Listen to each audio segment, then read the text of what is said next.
Salut, c'est Trado, je vous propose la mise à jour de l'analyse de moyen et de long terme sur les CFD France 40, Allemagne 30 et US 30, l'équivalent CFD du CAC, du DAX et du Dow Jones. Je vous rappelle que rien de ce qui est présenté ne constitue un conseil en investissement, il s'agit simplement d'une matrice donnée à titre informatif et pédagogique. Vous devez vous rapprocher d'un professionnel pour savoir si l'utilisation des CFD à risque limité correspond à votre profil d'investisseur. On va donc commencer l'analyse du France 40 par les données mensuelles, puisque la fin du mois vient d'avoir lieu. En données mensuelles, la bougie est terminée. Alors, il est important de passer d'abord par les unités longues pour avoir une idée assez large de ce qui se passe. Et si une bougie est égale à un mois, vous pouvez voir plusieurs choses. Tout d'abord que la tendance de très long terme n'est pas remise en cause. On est toujours au-dessus de la moyenne mobile à 20 mois, au-dessus de la moyenne mobile à 50 mois. Le prochain support auquel on peut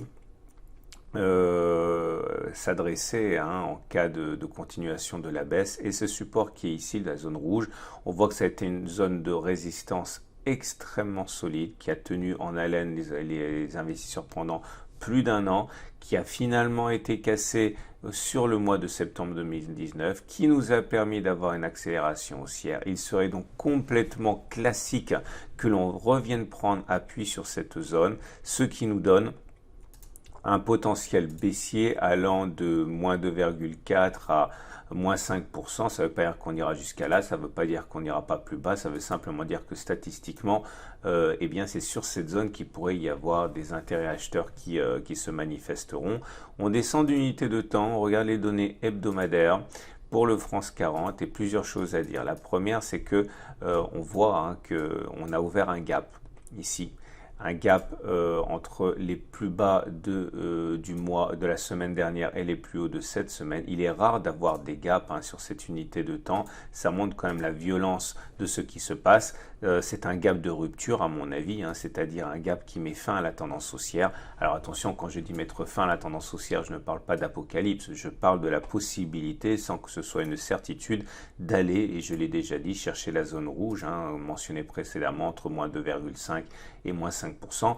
Aucune garantie, c'est très important de comprendre que l'on aille chercher cette zone ni qu'on la respecte en rebondissant dessus. Simplement, statistiquement, c'est sur cette zone qu'il devrait y avoir des intérêts acheteurs plus qu'à un autre niveau.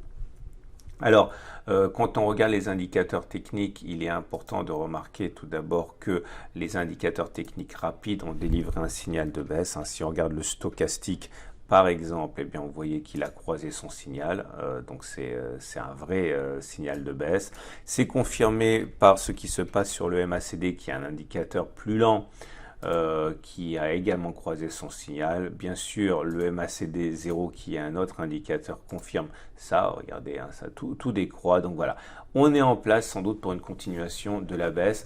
On aura un peu de soutien avec la moyenne mobile à 50 périodes dans cette zone de support, comme nous a déjà préservé par la baisse. Ça peut être assez intéressant. Je termine avec un petit repère graphique ici, comme vous voyez.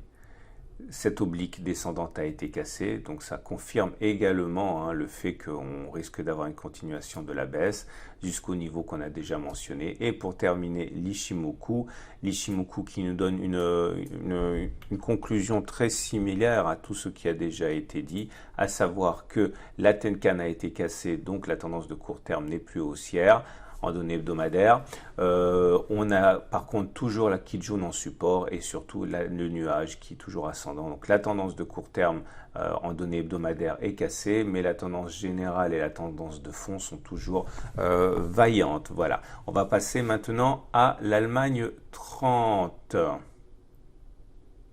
Là aussi, puisque le mois vient de s'achever, on va commencer par l'unité de temps mensuelle. Et on voit l'étendue de la difficulté à laquelle l'Allemagne 30 est confrontée, puisque nous sommes venus solliciter cette zone-là que vous voyez en rouge, qui est une zone qui bloque les cours depuis 2017. L'échec auquel on assiste est donc assez compréhensible. Sur cette unité de temps, la tendance n'est pas baissière, loin s'en faut. Au contraire, la moyenne mobile à 20 mois et la moyenne mobile à 50 mois sont toutes les deux haussières, nous sommes au-dessus. Mais cette tendance haussière nous a amené aussi loin qu'elle pouvait pour l'instant, c'est-à-dire à la rencontre de cet obstacle qui pour l'instant s'avère infranchissable. On descend d'une unité de temps, on regarde les données hebdomadaires, on retrouve la zone rouge que l'on mentionnait. Là aussi, la tendance n'est pas baissière, néanmoins, elle est de moins en moins, cette tendance haussière, puisque nous sommes toujours au-dessus de la moyenne mobile à 50 semaines qui monte, mais la moyenne mobile à 20 semaines vient d'être cassée, même si ça se joue sur l'épaisseur du trait, et donc cela mérite sans doute confirmation. Dans l'état actuel des choses, de toute manière, un retour sur le prochain support, il y en a beaucoup des supports, il y en a un qui est ici, vous voyez, sur lequel nous sommes déjà. Et nous avons également un autre support un petit peu plus bas qui est ici, comme vous pouvez le voir. Ce sont toutes les deux des zones qui ont été construites à partir du moment où c'était des résistances. Vous voyez, on a buté dessus ici, on a buté dessus ici. On les a passées à la hausse et donc elles ont changé de polarité, elles deviennent support. Et donc un retour sur la prochaine résistance, la prochaine zone de support ici est envisageable.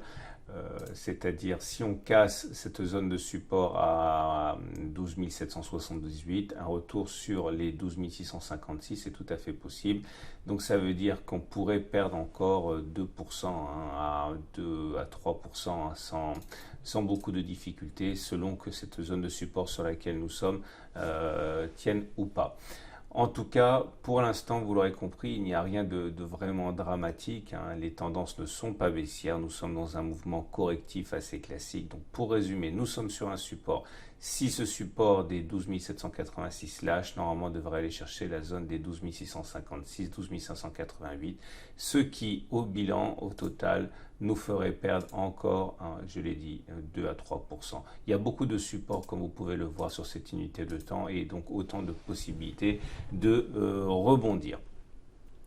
On va passer maintenant et terminer avec l'indice phare américain, l'US 30, l'équivalent CFD du Dow Jones.